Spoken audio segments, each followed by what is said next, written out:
Deep in the heart of Africa, the sun blazed. It painted the land in hues of gold and ochre. The air vibrated with the songs of unseen creatures. This was a place of wild beauty, a land untouched by time.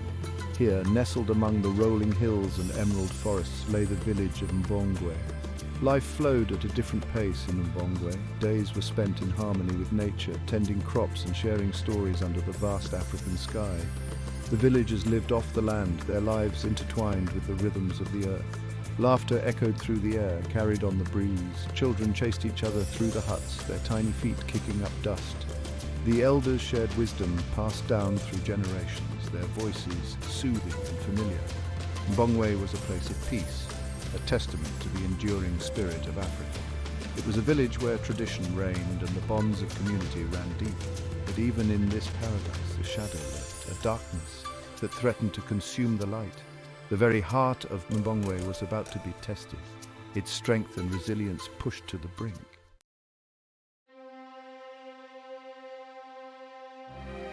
It began slowly, a whisper of illness carried on the wind. A fever, they called it, one that gripped its victims with an iron hand. The strongest of men, warriors who had faced lions without flinching, were brought low by this unseen enemy.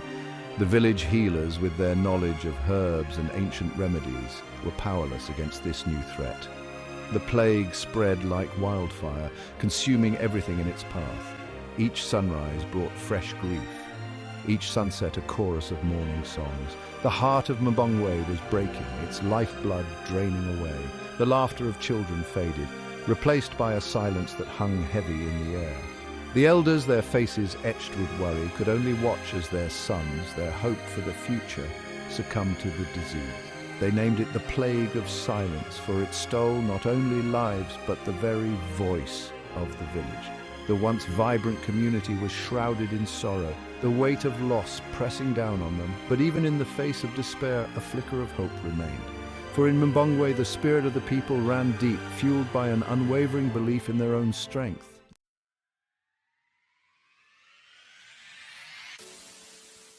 As the dust settled on the ravaged village, a new reality emerged. Mbongwe, once a place of balance, was now a village of women. They were mothers who had lost sons, wives who had buried husbands, daughters who had watched their fathers fade away.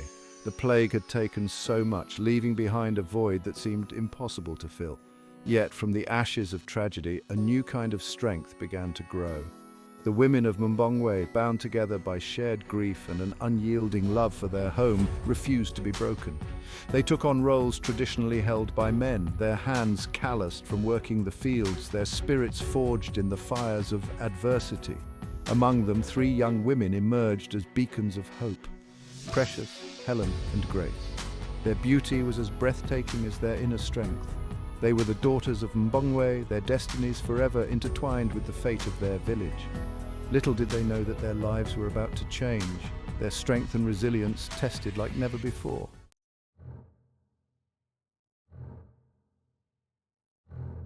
The earth itself seemed to tremble on that fateful day, a tremor that had nothing to do with the shifting tectonic plates beneath their feet, but everything to do with the heavy footsteps of strangers. The colonizers arrived at the break of dawn, their presence casting a long, ominous shadow over the once peaceful village.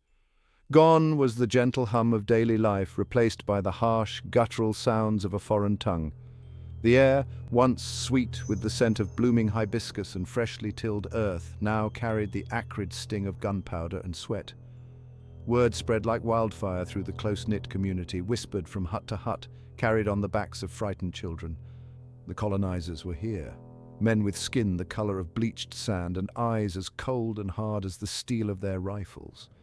They marched into Mbongwe not as visitors, but as conquerors, their every step a declaration of dominance, their every glance a silent threat. Fear, primal and instinctive, coiled in the stomachs of the villagers. Mothers clutched their children close, whispering reassurances they barely felt themselves. The elders, their faces etched with the wisdom of ages, exchanged worried glances. They had heard the stories whispered by traders from distant lands. Tales of villages plundered, of people enslaved, of cultures crushed under the iron heel of these invaders. Yet, amidst the fear, a spark of defiance flickered. Mbongwe had weathered storms before. had survived a plague that had brought even the strongest to their knees. They were a village forged in the fires of adversity, their spirits tempered by loss and bound together by an unbreakable sense of community. They would not surrender their home, their heritage, without a fight.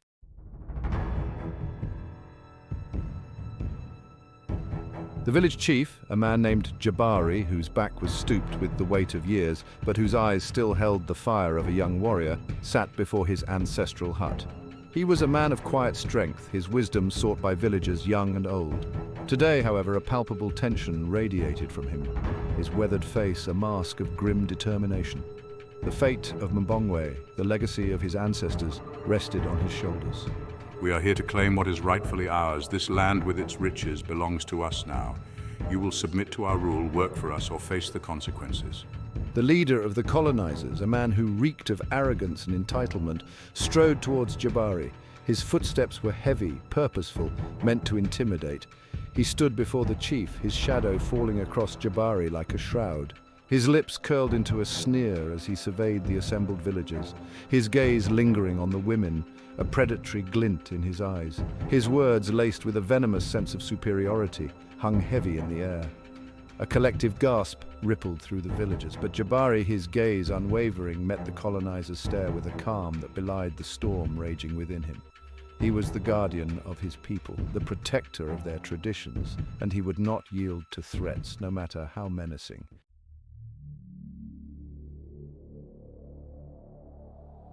This land belongs to our ancestors.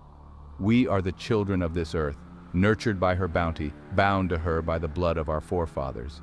We will not bow to outsiders, to those who would claim what is not theirs to take. The colonizer's sneer deepened, his eyes flashing with a dangerous light. He raised his hand, signaling his men to silence. He had expected fear, submission, not this quiet defiance. He had underestimated the spirit of these people, their deep connection to their land, their unwavering sense of community. Among the assembled villagers, Precious, Helen, and Grace stood shoulder to shoulder, their hearts pounding in unison with the drumbeat of resistance. They had listened to the colonizers' pronouncements with a growing sense of outrage, their blood running cold at the implied threats. They had seen the way his gaze had roamed over them, a look that spoke of possession, of entitlement, of a fundamental disregard for their dignity, their very humanity. In that moment, as they stood witness to the arrogance of these invaders, a silent vow formed in their hearts, a promise whispered from one woman to another. They would not stand idly by while their home, their way of life was stolen. They would fight for their land, for their people, for their very survival. They were the daughters of Mbongwe, and they would not be subjugated. They would rise.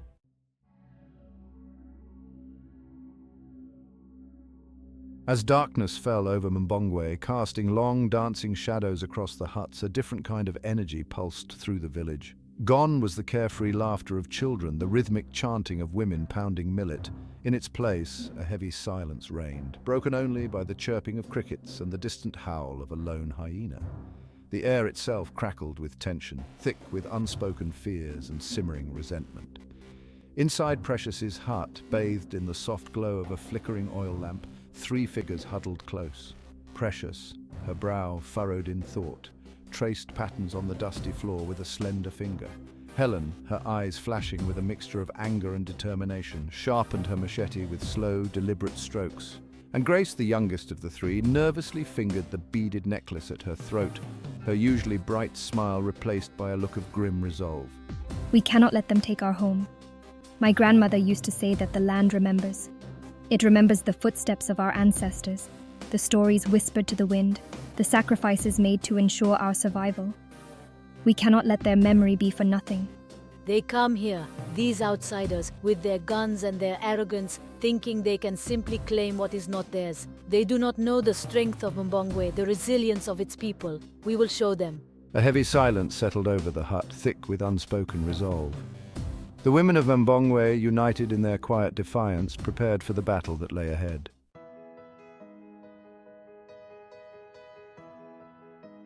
But what can we do? They have guns and we are just women. Grace, her initial fear giving way to a surge of defiance, spoke up, her voice trembling slightly. Her words echoed the doubts that lingered in the back of their minds. We are the daughters of Mbongwe, Grace. We have inherited the strength of the women who came before us, women who survived plagues and famines, who fought off wild animals and rival tribes, women who rebuilt their homes with their bare hands when tragedy struck. We are not helpless. We will use what we have, our cunning, our knowledge of this land, our unity, to defeat them. Precious, her gaze meeting Grace's, saw not weakness, but a flicker of the same fire that burned within her own heart.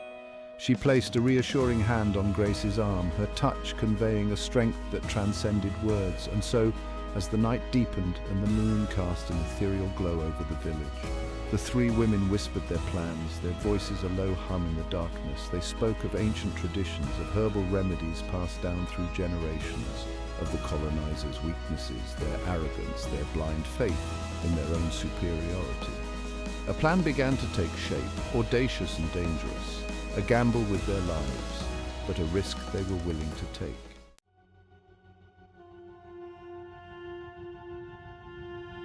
The colonizers, oblivious to the storm brewing within the village they sought to claim, had set up camp on the outskirts of Mbongwe.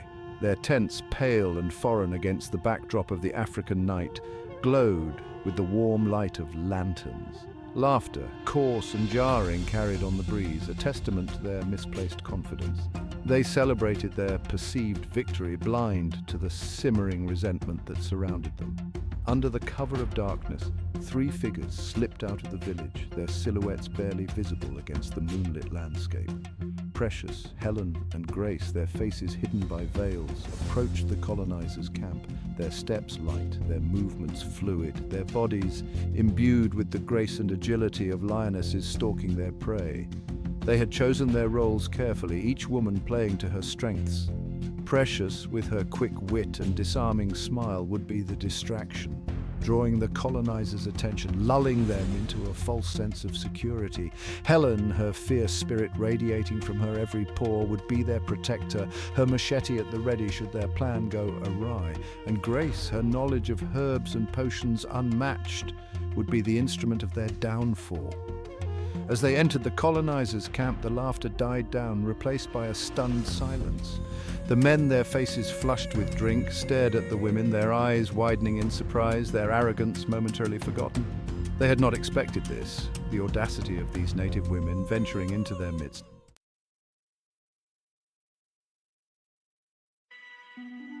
We come in peace. Our chief Jabari sends his greetings and an invitation to share a meal with him in the village tomorrow. He wishes to extend the hand of friendship, to ensure a peaceful transition. Precious, her voice like velvet, addressed the colonizers, her words a mixture of deference and subtle challenge. Her eyes sparkled with a mixture of amusement and disdain. The colonizers, their senses dulled by alcohol and their judgment clouded by their own sense of superiority, readily accepted the invitation. They saw it as a sign of submission, a confirmation of their dominance. They did not notice the knowing glances exchanged between the women, the subtle tension in their postures, the way their fingers tightened around the hidden weapons beneath their flowing garments.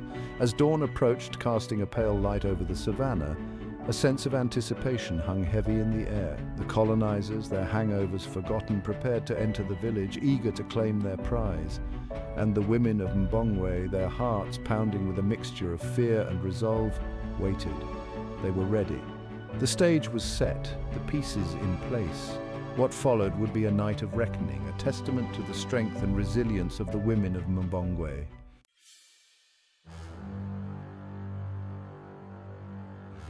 The sun dipped below the horizon, painting the sky in hues of fiery orange and deep violet.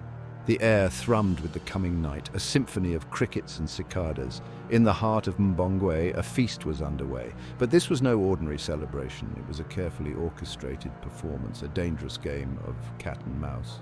The colonizers, their faces flushed with arrogance and a day's worth of anticipation, sat around a crackling fire, their laughter echoing through the village square. They feasted on roasted goat and thick porridge, their plates piled high with the fruits of a land they believed they now owned. Laugh softly. Here, have some more. You must be hungry after such a long day. Precious, adorned in a vibrant headdress and a necklace of polished stones, moved among them with the grace of a gazelle, her laughter tinkling like wind chimes. Her eyes, however, held a glint of steel. With every shared joke, every knowing glance, she wove a tapestry of deception, lulling the men into a false sense of security. Each bite they took, each gulp of palm wine they swallowed, carried them closer to their reckoning. Unbeknownst to them, Grace, under the guise of assisting the village elders with the preparation of the food, had laced their meal with a potent concoction of herbs. Helen, her face stoic, her hand never straying far from the machete concealed beneath her shawl, observed the scene from the shadows. Her sharp eyes missed nothing, the way the colonizers' laughter grew louder, their words slurred, their movements sluggish. The trap was sprung, the prey was falling into place.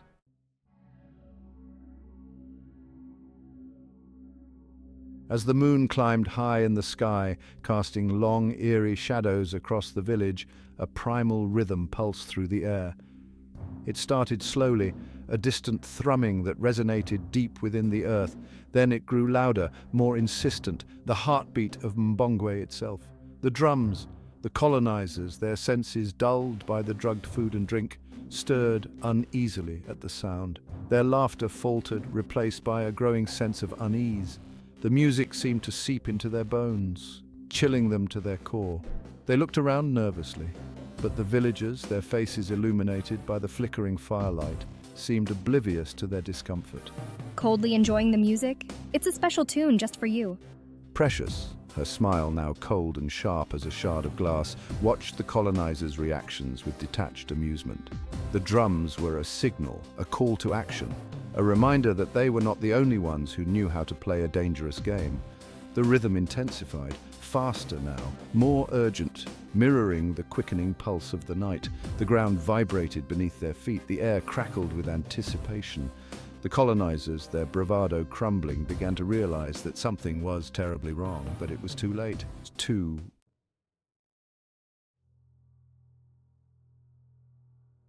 With a blood-curdling shriek, Helen emerged from the shadows, her machete flashing silver in the moonlight. Her cry was like a spark to dry tinder, igniting the night.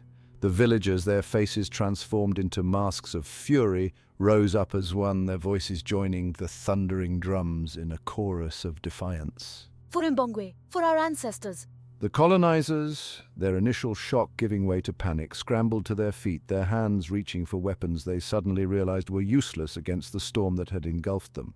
They had underestimated their hosts, mistaking kindness for weakness, tradition for timidity. Now they were about to learn the true meaning of Mbongwe's strength. Commanding. Over there! Don't let them escape! Precious, her eyes blazing with righteous fury, moved like a wraith through the melee, her voice a whiplash, directing the villagers, exploiting the colonizers' confusion. Determined. This is for our land, our people. Grace, her small frame a blur of movement, darted among the fighting figures, administering potent herbal concoctions that sent men collapsing to the ground, their screams lost in the cacophony. The village square, bathed in the flickering light of their fire and the cold glow of the moon, became a whirlwind of motion, the air filled with the sounds of clashing metal, guttural shouts, and the anguished cries of the fallen. But through it all, the drums beat on, relentless, unforgiving, a testament to the unbreakable spirit of Mbongwe.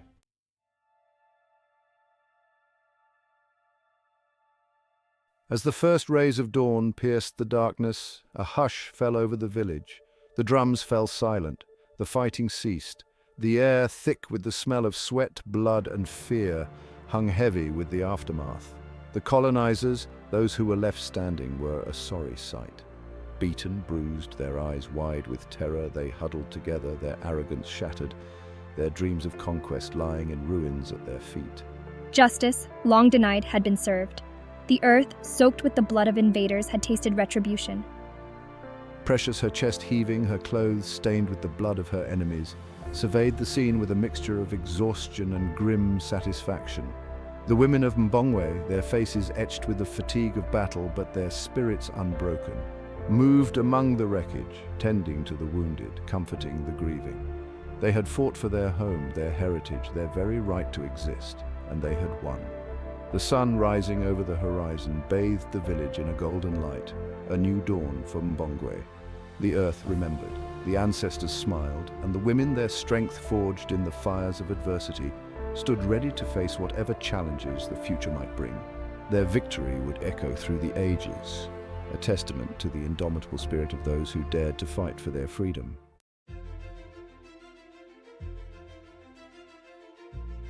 News traveled slowly in those days, carried on the wings of birds, whispered from village to village, across vast savannas and through dense forests. But the tale of Mbongwe, the village that had dared to defy the colonizers, spread like wildfire through the dry grass. It began as a murmur, a rumor, whispered in hushed tones around flickering firelight. Travelers, their eyes wide with awe, spoke of a place where the women were as fierce as lionesses, their spirits unyielding, their courage unmatched. They recounted the events of that fateful night. The sound of drums echoing through the darkness, the screams of the fallen, the sight of the colonizers fleeing at dawn, their arrogance shattered. The story, embellished with each retelling, took on a life of its own. It became a beacon of hope, a testament to the power of resistance, a symbol of defiance against seemingly insurmountable odds. In the bustling marketplaces of Timbuktu, in the cool shade of baobab trees, in the heart of the Congo rainforest, the name Mbongwe was whispered with reverence. The whispers reached the ears of those who had long suffered in silence, their spirits crushed under the weight of oppression. They heard of a people who had dared to fight back, who had stared down their oppressors and emerged victorious, and in their hearts a flicker of hope ignited.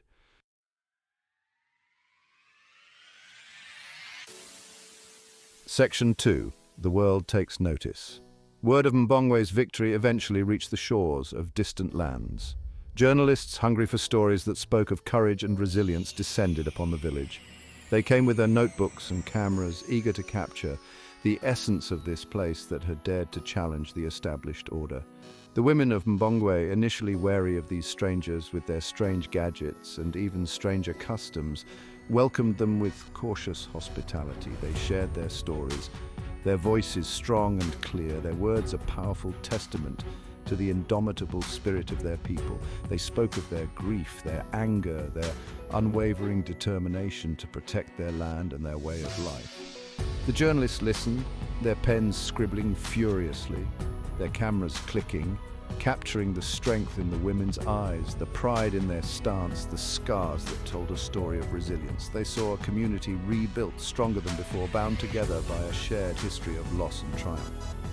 The world, accustomed to narratives of colonization and subjugation, was captivated by the story of Mbongwe.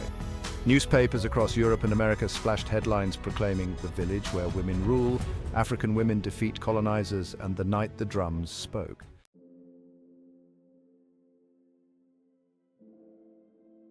Section 3. A New Narrative. The story of Mbongwe struck a chord not only for its audacity but for the way it challenged prevailing narratives. Here were no helpless victims, no passive recipients of colonial might. Instead, the world saw strong, resourceful women, their spirits unbroken, their determination unwavering, their actions a testament to the power of collective resistance. The women of Mbongwe, thrust into the spotlight, became symbols of hope, their story a rallying cry for those yearning for freedom and self-determination. Their faces graced the pages of magazines, their words were quoted in newspapers, their actions celebrated in radio broadcasts. Their story resonated with women across the globe, transcending geographical boundaries and cultural differences. It spoke to their own struggles for equality, for recognition, for the right to control their own destinies. The women of Mbongwe, through their courage and resilience, had sparked a conversation, ignited a movement, and inspired a generation. The world, forever changed by the events in that small African village, began to question the very nature of power, the legitimacy of conquest, and the enduring strength of the human spirit, especially when fueled by the unwavering determination of those who dared to fight for what they held dear.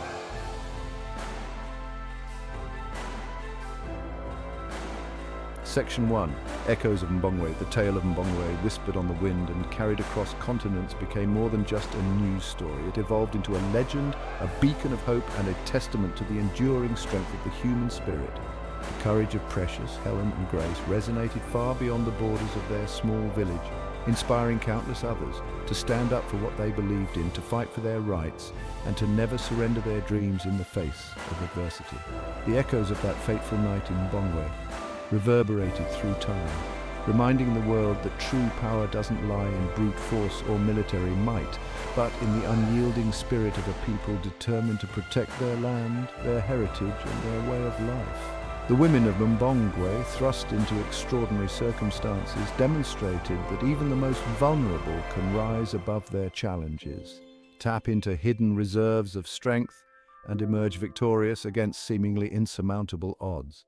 Their story served as a stark reminder to those who sought to exploit and dominate that the human spirit, particularly when fueled by a deep love for one's home and community, is a force to be reckoned with. The colonizers, blinded by their arrogance and sense of entitlement, had underestimated the resilience of the human spirit, the strength that arises from unity, and the unshakable bond between a people and their land. The victory of Mbongwe, while born of conflict and struggle, ultimately carried a message of hope and empowerment. It demonstrated that even in the darkest of times, when all seems lost, the human capacity for courage, ingenuity, and collective action can pave the path toward a brighter future.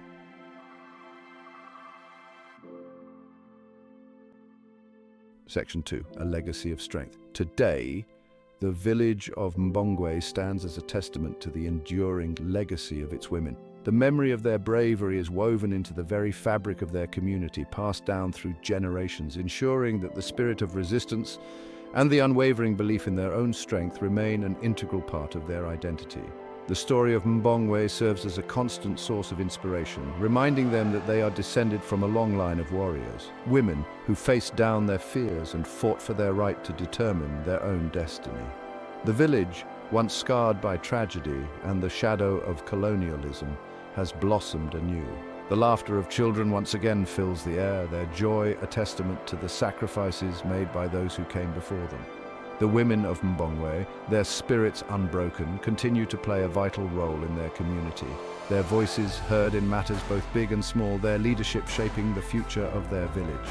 The legacy of Precious, Helen, and Grace extends far beyond the borders of Mbongwe.